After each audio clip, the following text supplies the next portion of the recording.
अस्सलाम वालेकुम, कैसे हैं आप लोग? उम्मीद करती हूँ कि मेरे सब बहन भाई ठीक होंगे। अल्हम्दुलिल्लाह आप सबकी दुआओं से मैं भी बिल्कुल ठीक।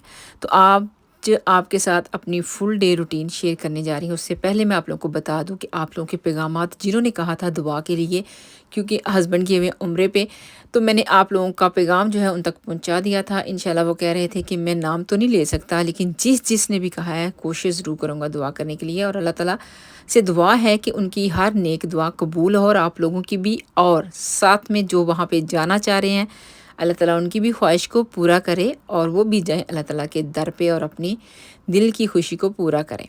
तो यहाँ पे जी हो चुकी थी मॉर्निंग। मॉर्निंग में मैं देने लगी हूँ बच्चों को लंच जो स्कूल में लेके जाएँगे। आपको पता है आजकल की जो मॉर्निंग है वो काफ़ी ज़्यादा डार्क होती है, और सुबह 6 और 6:30 की मॉर्निंग कुछ ज़्यादा ही डार्क होती है। तो बाहर का मैं दिखाने का नहीं समझती कि मुझे दिखाना चाहिए, क्योंकि बाहर बहुत डार्क था, बिल्कुल नाइट का टाइम था।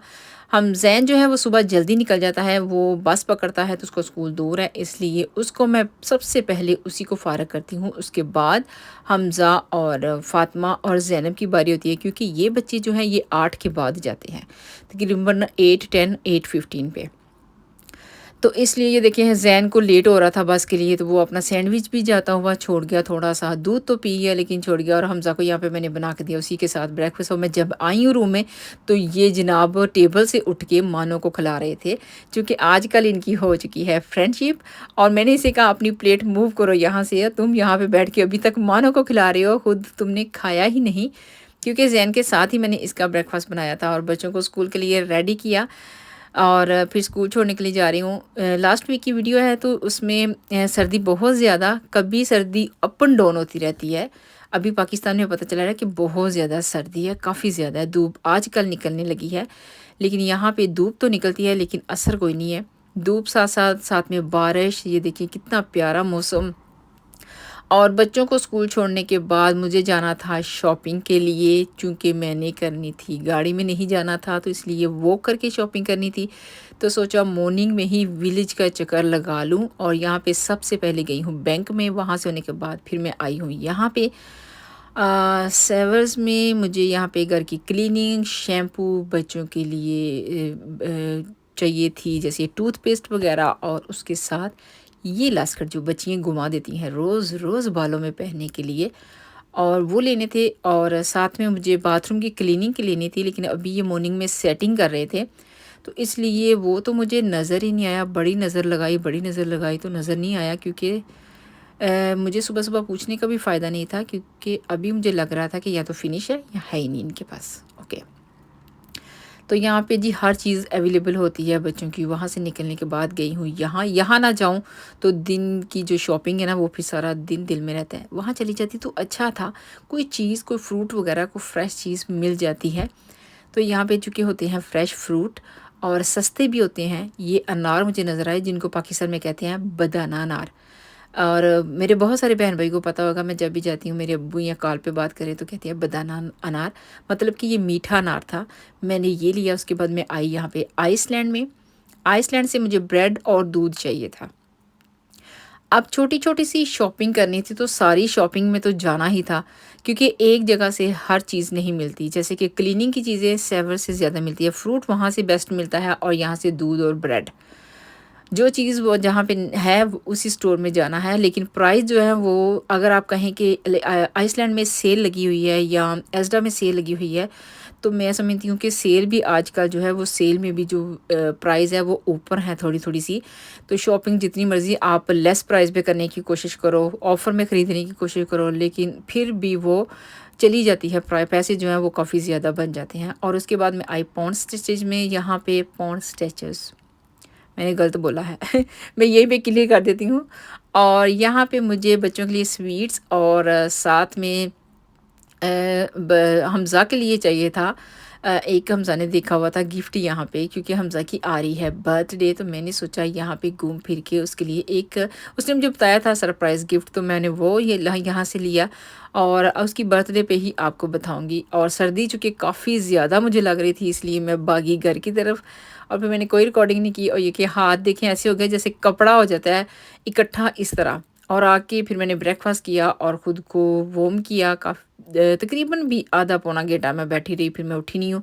और ब्रेकफ़ास्ट करने के बाद मैंने यहाँ पे देखा कि क्लीनिंग कितनी होने वाली है, क्योंकि बच्चे सब सुबह जाते हैं, तो उसके बाद कुछ चीज़ें वहीं पे पड़ी रहती हैं। थोड़ी-सी क्लीनिंग थी करने वाली और साथ में लगाई मैंने बेडशीट उतार के लॉन्ड्री में डाल दी। और आजकल कपड़ों का आपको पता है सूखने का बहुत मसला है। पाकिस्तान है यहाँ पे तो इंतज़ामात है, लेकिन पाकिस्तान में हालात बहुत ख़राब हैं भाई। सुनने में आ रहा है बहुत ज़्यादा परेशानी है लोगों को, बेचारों को अल्लाह ताला उनकी परेशानियाँ दूर करे। और क्लीनिंग भी ज़्यादा नहीं थी जो मैंने कर ली। फ़ातिमा की तबीयत मच बेटर है अब तो, लेकिन पहले ठीक नहीं थी। उसको मैंने मेडिसिन दी थी और उसको बुखार चेक किया, बुखार नहीं था, जस्ट उसका गला ख़राब था, तो फ्लू था। और मैंने उसे कहा छुट्टी करने की बजाय बेहतर है आप स्कूल चले जाओ, घर में अब सारा दिन बैठ के या तो फ़ोन टीवी पे लगी रहोगी। तो इसलिए उसको उसको भी मैंने स्कूल भेज दिया था। और जी कपड़े जो धोए हुए थे उनको उतार के समेटना था, चूँकि मैं आगे धो रही थी तो फिर उनको डालना था। और ये उतार के मैंने सोचा इनको चुटकी मार के तो इनको कर लेते हैं तह, और फिर सीधा ऊपर रख देंगे ड्रॉज़ में। क्योंकि अगर यहाँ से हम उठा के ऊपर लेके जाएँगे, फिर हम कहेंगे थोड़ी देर में आके कर लेते हैं, फिर वहीं पे पड़े रहते हैं, फिर वहीं पे पड़े रहते हैं। तो इसलिए मैंने वहीं पे किया और तह लगा के उनको रख दिया ऊपर। और फिर मैंने पकाने थे चावल। मेरे पाकिस्तान में बहुत ज़्यादा इस तरह के चावल पकते हैं, चना की दाल के चावल, जिनको कुछ लोग चने की दाल की खिचड़ी भी कहते हैं, और ये बनती है बड़े मज़े की। तो मेरे पास चिकपी नहीं थे फुल वाले, तो मैंने सोचा आज यही डाल लेती हूँ। सिर्फ़ फ़र्क इतना है कि ये दाल है और वो फुल चिकपी होते हैं। तो बच्चों के आने से पहले मैंने सोचा कि ये भी बना लेती हूँ। फिर थोड़ा-सा बच्चे जब आते हैं उनके साथ टाइम स्पेंड करना पड़ता है, चूँकि बच्चे कहते हैं कि ख़ासकर मेरा हमज़ा जो वो टाइम कहता है कि मुझे मिले। छोटा है, कभी कहता है मैं थक गया हूँ, कभी कहता है मुझे यहाँ पे लगी है। बच्चे वहाँ पे प्लेग्राउंड में खेलते हुए कभी-कभी गिर जाते हैं। और इस दिन भी इसको थोड़ी-सी लगी थी, जैसे कि खेल के आया था तो टाँगों पे लगी थी। तो इस तरह वो टाइम माँगते हैं। फिर उनकी होती है मस्जिद, तो मैं चाहती हूँ वहाँ पे मैं डिस्टर्ब ना हूँ, और बेहतर है कि मैं पहले बना लूँ। वैसे भी बच्चे आके खाएँगे, शाम को भी थोड़ा-सा खाएँगे, तो फिर मेरे लिए थोड़ा-सा ईज़ी हो जाता है। थोड़ा-सा नहीं, आजकल जो छोटे-छोटे दिन हैं इनमें कुछ ज़्यादा ही ईज़ी हो जाता है, क्योंकि डार्क बड़ी जल्दी हो जाता है। मगरिब के बाद दिल नहीं करता कोई काम करने को। तो ये जी इनको जब मैं बना रही थी तो मुझे अपनी अम्मी की याद बहुत ज़्यादा आई, क्योंकि जब इस तरह के खाने पकाती हूँ तो अम्मी की याद बहुत आती है। मेरी अम्मी इस तरह की चीज़ें बहुत मज़े की बनाया करती थी।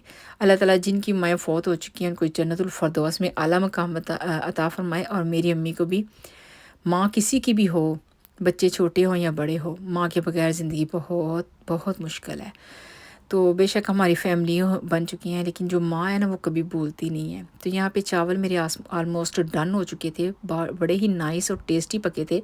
और अभी बच्चों के स्कूल के टाइम का वक़्त था कुछ, तो मैंने सोचा मैं क्यों ना थोड़े से खा लूँ मैं खुद गरम-गरम से, क्योंकि इनका गरम-गरम खाने का ही मज़ा आता है। और वैसे तो ठंडे हो जाएँ तो तब भी मज़ा आता है, लेकिन इस तरह बहुत मज़ा आता है। और फिर हो गया था बच्चों का स्कूल का टाइम, और जब उनको लेने के लिए गई हूँ तो देखिए दिन कितना प्यारा निकल चुका है। बहुत ही प्यारी रोशनी थी, बहुत ही अच्छी लाइट लग रही थी। और हमज़ा और मानो बच्चों को जब स्कूल लेके आई हूँ तो हमज़ा टीवी वॉच कर रहा था, और मानो को देखिए ऐसे उसके आगे नडाल हुआ पड़ा है कि जैसे पता नहीं इनकी दोस्ती तो आज ऐसे अब ऐसे स्टार्ट हुई है जैसे कभी इनकी दुश्मनी थी नहीं। पहले मानो आगे और हमज़ा पीछे था, मानो आगे और हमज़ा पीछे, इन दोनों की भागम-भाग। और अब देखिए इन दोनों की दोस्ती और फ्रेंडशिप बहुत ज़्यादा हो चुकी है। हमज़ा बहुत खुश होता है कि मानो मेरे पास बैठता है, मेरे साथ प्ले करता है। हाँ, जब ये दोनों प्ले कर रहे होते हैं तो मैं इन्हीं के आस-पास होती हूँ, क्योंकि हमज़ा भी छोटा है तो मानो जो है वो फिर भी जानवर है। लेकिन ये करता कुछ नहीं है मानो, इसकी मैंने नोटिस में लिया है कि बहुत ही क्यूट है, बहुत ही सॉफ्ट लहजे का है, बहुत अच्छा है। तो इसलिए मेरी कोशिश होती है कि मैं इन दोनों के आस-पास रहूँ। क्योंकि मुझे खुद भी डर लगता है, लेकिन मानो है कि ऐसा कुछ नहीं करने वाला। जब ये बैठे होते हैं, सामने बैठ के प्ले कर रहे होते हैं, तो मुझे देख के ना बहुत क्यूट लगता है, बहुत खुशी भी होती है। तो ये थी छोटी-सी वीडियो जो मैंने आपके साथ शेयर की। अगर आप लोगों को पसंद आई हो, लाइक करें, शेयर करें, सब्सक्राइब करें, दुआओं में याद रखें। इंशाल्लाह मिलती हूँ किसी और नए व्लॉग में। अल्लाह हाफ़िज़।